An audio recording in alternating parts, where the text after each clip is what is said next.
Monday, March 7th.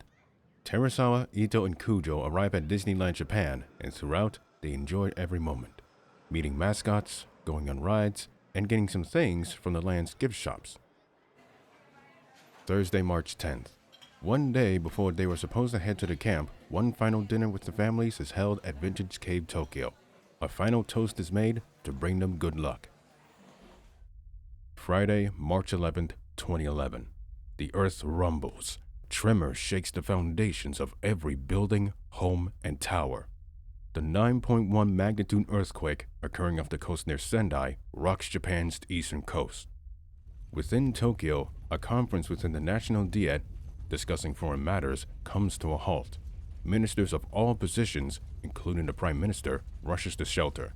In the AMF HQ in Shinjuku, staff, scientists, and soldiers feels the tremors.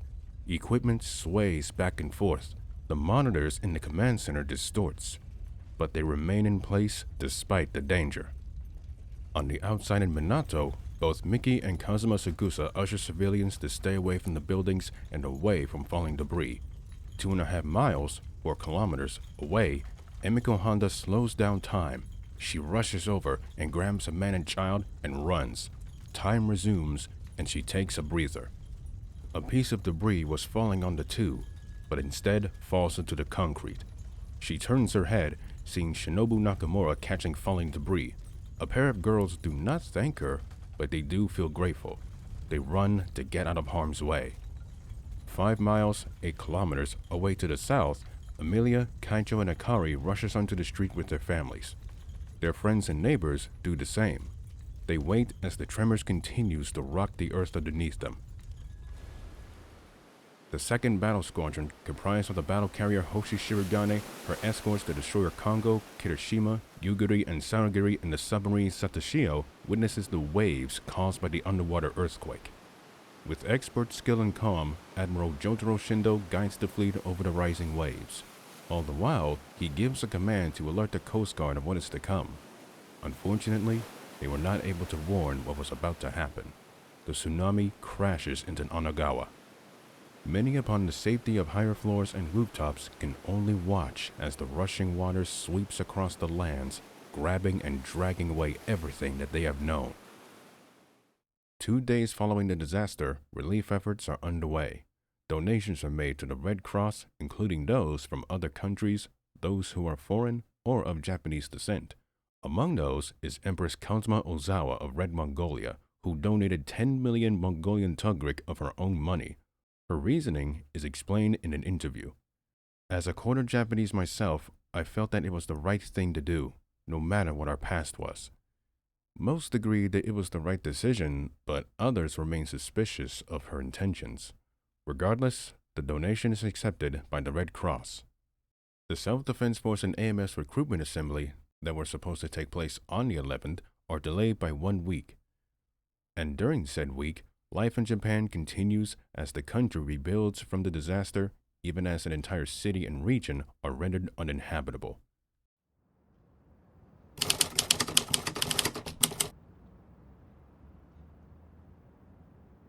"1,000 recruits stands in an open field with their hands behind their backs. One half, representing the JGSDF, are wearing the standard green camouflage recruit uniform, while the other half, representing the JAMF, are wearing the light gray camouflage AMF recruit uniform. Teresawa, Ito, and Kujo are among those in the latter. Lieutenant General Takada, Miki, and Kazuma, and 5 other officers, 2 of which are American, walks up onto a stage. They stop, but he steps up to a podium with a microphone. His eyes pierce to every face, both young and old, men and women. All of them are focused, but they do not do anything that will make them stand out. I'm Lieutenant General Takada. Welcome to Camp Nurima. First, let me just say that I am glad to see you all well after last week's tragedy. Our forces are currently looking for loved ones that some of you may know. More updates will arrive as the days goes on. Now, on to business. This camp, along with the others, is built for one purpose: to train you for the Japan Self-Defense Force and the Anti-Megalosaurus Force. The former will last up to 9 weeks, while the latter will last up to 9 months.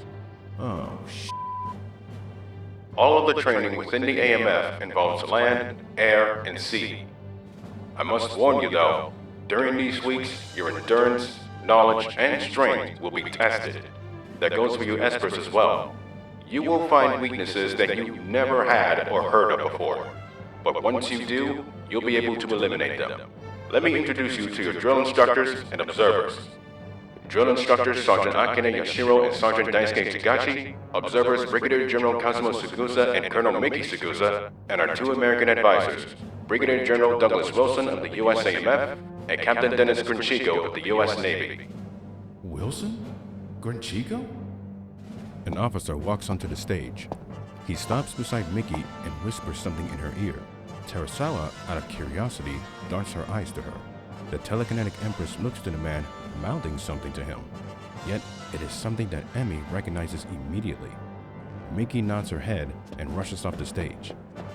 Emilia veers her eyes back to the Lieutenant General as he continues to speak. Now, in terms of the courses, they are basic military drills, individual combat training, rifle and field duty, communications, first aid practices, basic physical exercises, swimming, skiing, and teaching methods. That is what you are going to expect. Those in the JGSDF. Once your training is complete, you will join the 1st Infantry Regiment. However, there are a few additions specifically for the AMF. I cannot tell you what it is, but I can tell you this. You will have a taste of kaiju warfare. But in order to get to that stage, the basic training comes first.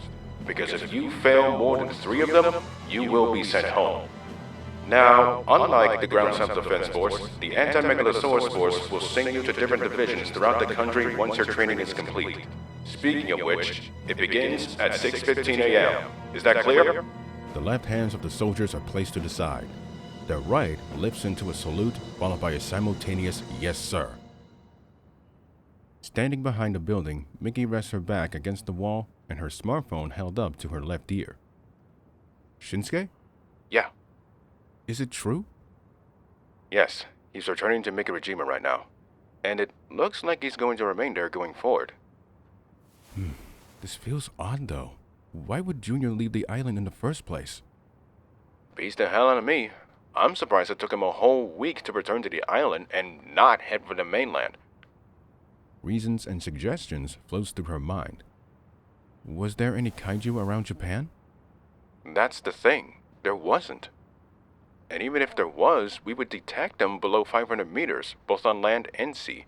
Jotaro himself said that no kaiju were found, and I know his fleet didn't provoke him because look at what happened to the destroyer Miyoko. 1 year later, it is still fresh in the minds of militants and politicians alike. Indeed, the 2nd Battle Squadron, the JMSDF as a whole, are forbidden from opening fire on the kaiju unless provoked or attacked themselves by Prime Minister Naoto Ken. Suddenly, another thought comes to Mickey's mind. Did the Mongolians threaten to do something? Surprisingly, no. Empress Ozawa herself confirmed that no Red Army soldier had attacked or planned to attack. Can't say I blame the big guy, though. Now, it is becoming more confusing. Suddenly, a thought comes to her mind once more. What if he sensed the earthquake the day before? What? Hear me out. Junior left Mikirajima on March 10th at 2:40 p.m., right? Animals have enhanced sensitivity, which allows them to detect anything from electromagnetic waves or underground vibrations. So, wouldn't it make sense if he was able to sense the earthquake 24 hours before? It's possible. And that would explain the erratic behavior. I'll have someone look into that. Okay. Goodbye. The call ends. She puts her phone into her pocket. Her head lifts up and her eyes gazes upon the passing clouds overhead. What am I gonna do with you? Her head lowers to ground level. She catches the new recruits marching into the barracks. Among those are Teresawa and her friend going into the women's barracks. We'll keep her safe. I promise. Minutes later inside, Kujo and Teresawa places their belongings into a locker. The former jolts her head up to her. Godzilla? Really? It's what she said, yeah. Why? I think it was because he left Mikirajima last week. The lockers closes. Oh, that's right, he did. Why do you think he left?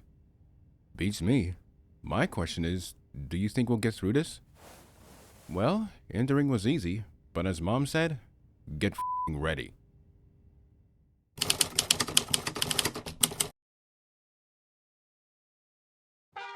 The sound of the Japanese reviel blares. Inside of the men's barracks, Sergeant Tagashi turns on the lights. Wake up! Within the rooms, all of the cadets in t-shirts and boxers awakens, removes their blankets, and gets out of their bunk beds. They grab their uniforms and puts them on quickly. One of them, Susumu Hayama, sees Kaijo Ito still in bed, snoring with a smile on his face. He lifts his foot and kicks him on his side. Hey, Ito, wake up! Huh? What? Upon hearing the bugles outside, his mind immediately becomes alert.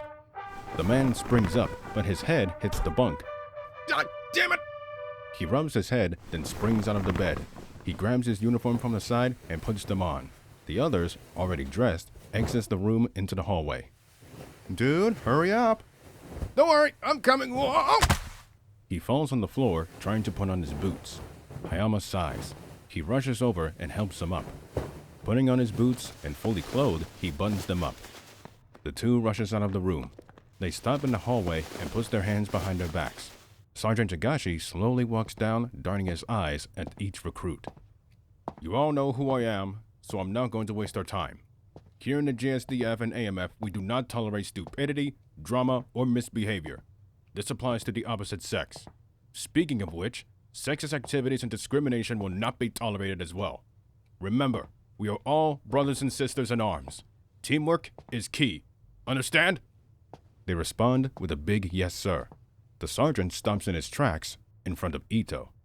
Soldier? Sir, how do your legs feel? Pretty tired, sir. Really? That's not what I'm seeing. Kaicho becomes very confused. A cold air brushes into his legs. He looks down. His pants had come off. He quickly reaches down, pulls them up, and tightens his belt. Then he puts his hands behind his back again. Apologies, sir. Right. Your 9 months of training begins now. All of you, outside, 5-kilometer run, let's go! In the women's barracks, the ladies face inspection from the drill instructor. Teresawa, Kujo, fix yourselves. They quickly button their tops and push their hands behind their backs. Now then, your first day of training begins here. My only advice to you is to endure it. Understand? They respond with a yes, ma'am. Right. Outside, 5-kilometer run. Let's go! The first month of training begins. Within the 5-kilometer run, the soldiers, men and women alike, are forced to run. Some, like Ito, are feeling the exhaustion half of the distance. He nearly stumbles on his feet. Don't lag behind, Ito! Pick up the pace! Yeah, and I thought football training was hard! With the women, Teresawa is finding it more stressful. Never has she ever been able to perform something as simple as jogging or running. Kujo gives her inspiration to continue on, with Yashiro barking orders at them and others to keep going. Sunday, March 20th. Out at sea 95 miles, 152.89 kilometers, the battle carrier Ginsenja splits the waters as it travels at 30 knots. Its 20-inch cannons are pointed 90 degrees to port and elevated at 30 degrees. On board, Captain Shichiro Furuta looks to the 30 recruits who came aboard. And you must remember that when you're in combat, you need to be away from top deck. Right now, we are performing artillery exercises, and it's going to be loud. So get ready. Petty Officer Tenji, tell the gunner to open fire. The petty officer salutes and walks over to an intercom. Open fire!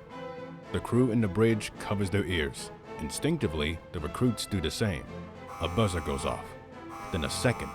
Then a third. The 20-inch rifles roars in a double salvo as high explosive rounds launches into the air. Their bones vibrates, and they feel their hearts skipping a beat. Holy sh**! What'd I tell you? Now, onto the flight deck after the ship. Commander Kasai is waiting for you. Meanwhile, back on land, within the camp's gym, barbells and dumbbells are lifted and hoisted. Many cadets are increasing their muscle build or helping others in doing so. Among those is Hayama. Currently laying on his back, he barely lifts a barbell of 100 kilograms. 220 pounds. 35, 36, 37, 38. Come on, you can do it. Push, push. 39, 40. He finally reaches his point. Ito helps him lift the barbell back onto the rack. Susumu sits up and takes in deep breaths. Holy hell, my arms are tired. Ito hands him a bottle of water.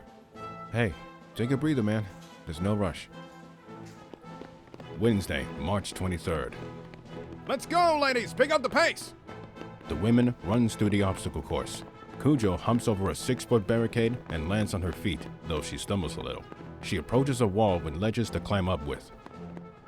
God of War 2, don't fail me now! She jumps on one of the ledges, but her left foot slips, nearly causing her to fall. She reaches for another, beginning her ascent. Kujo, let's get a move on! Kujo reaches for another. The sweat forms in her hands. Her grip loosens. Then she loses it altogether. She falls from the wall, landing on the ground on her back. Sergeant Yashiro facepalms. Start from the beginning of the course. Damn it! Thursday, March 31st. Hands are thrown. Feet repeatedly hits the padded floor, followed by grunts. Teresawa, in a karate gi, swings her left against her opponent, Akira Yuki. He deflects the left. She swings a rising right punch. He grabs the arm, hoists her over his body, and throws her. Her body hits the padded floor with such impact that it left her winded.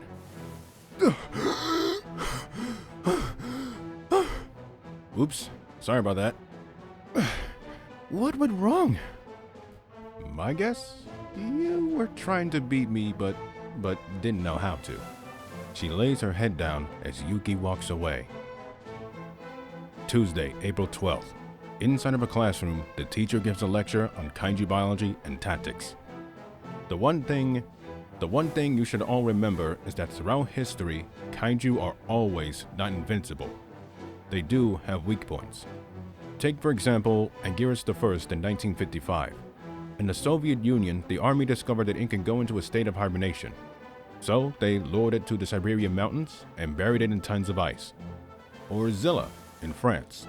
The French AMF realized their conventional weapons can harm the Category 4 Colossus, but the problem arose when its offspring, 250 Category 2s, while easy to kill, were rampant all over Paris. To this day, they are still looking for that one offspring that escaped. And now for something that is the complete opposite of an easy kill, Godzilla. It is documented that from Godzilla I all the way to the third, their hide are very hard to penetrate via conventional means. In 1998, after studying pieces of Godzilla II's skin from 1984 and 1996, we developed a new type of ammunition, called the Kaiju Piercing Munition, or KPM. We shared the contents and shipped them to our allies and to some of our enemies. The slide behind him changes to images of all three Godzillas from 1954 to the current one. Then, it expands on the latter, examining his hide and skeleton in great detail. What it does is penetrate up to 400 millimeters of armored skin. Even the toughest kaiju would have a hard time recovering. Yet, with Godzilla III, his skin can regenerate up to 1 second, making a small window of time to hit him again. When attacking kaiju, you have to be on the lookout for any special abilities it may have. In the case with Godzilla, his abilities expands to such that we didn't expect. The slide then changes to the Battle of San Francisco. First is the shield that surrounds his body, the hydrogen barrier. It allows him to have an extra layer of protection from projectile and blast-based attacks. There is another barrier, but only for detecting incoming kaiju and other threats. This bubble can expand up to 32 kilometers. Not to mention that his roar can travel at that same distance. So wear earplugs when you're within half the distance. Then there is his oscillatory wave, which vaporizes anything it touches. The blade in his tail can slice through solid concrete and kaiju flesh. An energy pulse that knocks out anything electrical within a 9.6 kilometer range. And then there is his most devastating ability, what the scientists are calling the hydrogen ray. As you can see, it can penetrate through anything within a matter of milliseconds, with the added bonus of a slightly bigger explosive yield estimated to be around 12 megajoules. The time from the glowing of his dorsal fins to the discharge of the hydrogen ray is between 5 and 10 seconds. All of the students in the classroom takes notes of everything the man said. His eyes catches someone who has fallen asleep. Shinada! Mariko Shinada suddenly wakes up and becomes more alert. Pay attention, will ya? Sorry, sir. He leans over to the side and copies notes of a Masako Okada. Monday, May 9th. Ryo Iguchi climbs the rope. Slowly and surely, he climbs his way up. He holds on tightly to pull himself up just a little bit more. Others underneath him are stopped because he hasn't proceeded. Hey, what's the holdup? Get going, will ya? I'm trying to, all right? Seriously, dude, you're holding us up. Iguchi's hands loses their grip. Uh-oh. He rapidly descends, still with his hands on the rope. He bumps into the three on the way down. They land onto crash mats, safely breaking their fall. Iguchi, however, immediately holds his hands because of rope burn. Sergeant Tagashi face palms. Oh my god. Friday, June 3rd, 7:34 a.m. In the cafeteria, plates and bowls are picked up. Food, from rice and bread, to noodles, to salad and mini tomatoes, to eggs with ham are picked out. Drinks, either milk or orange juice, are poured into cups. The men and women sit down at tables, often expressing how they all feel. It feels so good to sit down again. Better enjoy it while it lasts. Hearing the voice of Kujo grabs his attention. He sees her and Teresawa looking very tired and exhausted than when they first arrived in mid-March. Jeez, you look like hell. You don't look too different either. You know, it's kind of nice hearing your voices again. I did like the peace and quiet, but I kind of miss this. Aw, you do care. Don't push it, jackass. There's the Kujo I know. The three begins to eat. Huh, the food here is better than our school food. It's better than nothing. So, do you think we'll be able to be in the same unit? It's possible. You saw how Takada looked at our bios. I don't know. It might not be a guarantee. The chilling thought sends shivers down the other two's spines. Actually, you know what? That's what Mom experienced. Really? They hear the young man's voice. Looking over, they see him sitting next to Ito. Where'd you head off to? I had to take a Didn't get a chance to do that last night. You're Suzumu Hayama? Yes. Nice to meet you. I'm Kujo. And I'm Teresawa. Oh, I've heard of that name before. You wouldn't happen to be the daughter of the NHK reporters? Yep. Why'd you join the AMF? You could have been a great reporter. Yeah, that wasn't going to happen. Actually, how did you join Hayama? My brother was a former officer, so it was a no-brainer. Oh, he's retired now? Yeah, he is. That's good to know. So, about your mom, Kujo. Oh, right. So, back in 1989, my mom was friends with my dad's brother, and they got separated to different districts. How far did they separate? He was transferred to Hokkaido while she got transferred to Niigata, my birthplace. Did they at least stay in contact? After Mom married Dad, yeah. Though there was this one time that he pranked her into getting her to swim in a pool of jellyfish. Wow.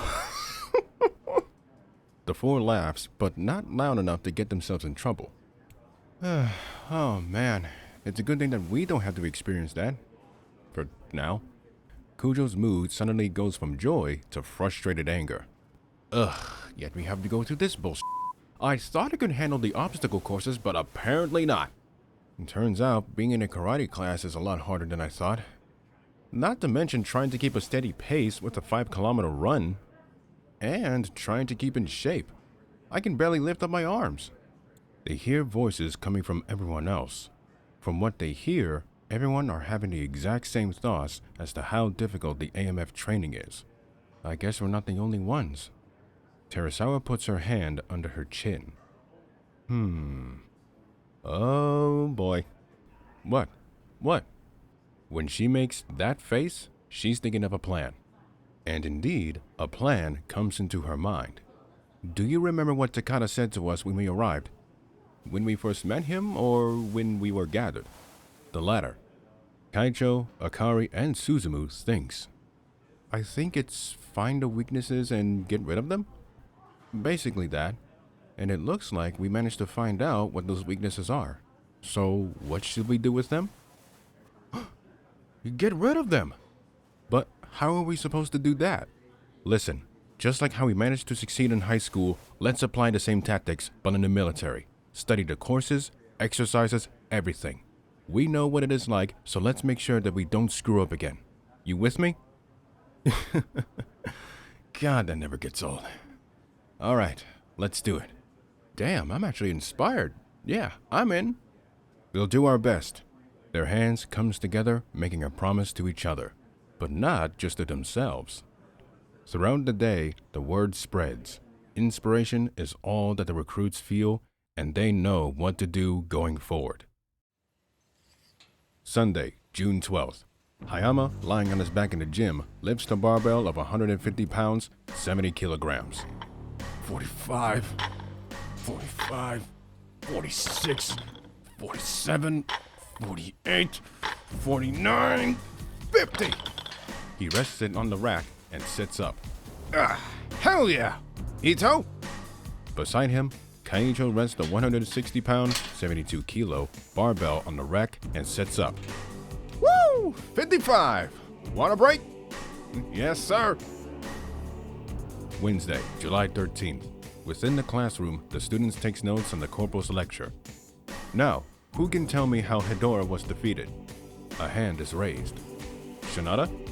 The Chinese discovered that Ghidorah was susceptible to electric shock, so the solution was to electrocute it to death. Correct. And nice of you to stay focused this time. Shinada smiles, knowing that her better sleep is working out. Monday, August 1st. Teresawa outward blocks a punch, lower blocks a kick, and retaliates with a roundhouse kick of her own. Yugi gets knocked off his feet. Sitting down, he looks at her face, more determined than a few months ago. He may have lost, but he smiles. Not bad, kid. Thanks. He suddenly springs to his feet and takes up his stance once more. But can you keep up with this? The two engages in a little duel of which Emilia is keeping track of his movements. Saturday, August 20th. Iguchi climbs the rope. Closer and closer, he is getting to the top. His hand reaches for the wooden platform and grabs hold of it. He pulls himself up onto it and reaches for the bell. He rings it and lets out an exhale. Well done, Iguchi. The young man claps his hands together. Miyahara, Nishi, and Nakao reaches up to him, congratulating him and each other. Monday, September 5th. Kujo hops over the obstacles with ease. She crawls on her stomach under barbed wire. She gets to her feet and runs to the climbing wall. She places her hands on the ledges to pull herself upwards. Finally, she makes it to the very top. Yes! Well done, Kujo, but you got a few more to go. Yes, ma'am. Monday, October 31st, Halloween. Jack-o'-lanterns are throughout the camp, as well as other decorations celebrating the holiday. But the soldiers are not going to celebrate. At least, not yet. They are in the 5-kilometer run. And surprisingly, none of the recruits are losing any stamina or losing their balance. Watching it all is Lieutenant General Takada, hands behind his back and smiling. They're coming along very nicely. Beside him, Kazuma Sagusa looks to him. What should we do next, sir? I think they're ready. Wait, are you sure that very? It's the only way for them to experience kaiju warfare firsthand.